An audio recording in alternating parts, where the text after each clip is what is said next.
भुवनेश्वर रे असंभाल वर्षा पवन रे उड़ीगला ट्राफिक छकरे लागिथिबा अस्थायी सेड। खरा दाउरु रक्षा करिबा पई सेड लगा जाइथिला, किंतु वर्षा माड़े बाउंस फाड़ होई सेड उड़ीगला। सेड भांगी बाउंस फाड़ होई रास्ता रे पड़िथिबारु घंटा घंटा धरी नालको छकरे हला ट्राफिक जाम। हाँ दर्शक बंधु, टिके दृश्य को देखंतु किभଳି भावे गाड़ी मोटर रास्ता रे अटकी रहिछि। आ ए दृश्य हेउछि नालको छकर। किछि समयर वर्षा पवन कोन जे हेला ग्रीष्म दाउरु लोकंकु रक्षा करिबाकू लगा जाइथिबा एही अस्थायी छपर बा सेड भांगी चुरमार होई जाइछि। बाउंस फाळ होई जाइछि, कपड़ा उड़ी जाइछि, जाहाकू देखि लोके भी आश्चर्य।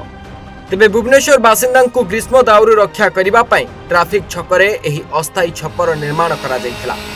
वर्तमान सारा राज्य रे असंभाल खरा लागि रहितबा बेले भुवनेश्वर छक छकरे एभली भाबे सेड बना जाइछि, काहेकि ट्राफिक लाइट को अपेक्षा करितबा यात्री माने सामयिक आश्वस्ति अनुभव करि परिबे। हेले संध्या बेलर वर्षा राजधानी ट्राफिक छक नालको छकरे एभली कांड भियाइछि, जहा फल रे कि ट्राफिक छकरे लागिथिबा सेड बा अस्थायी छपर उड़ी जिबा सहित बाउंस मध्य भांगी रास्ता मझरे पड़िछि, जहा फल रे भयंकर भीड़ मध्य देखिबाकू मिलिथिला।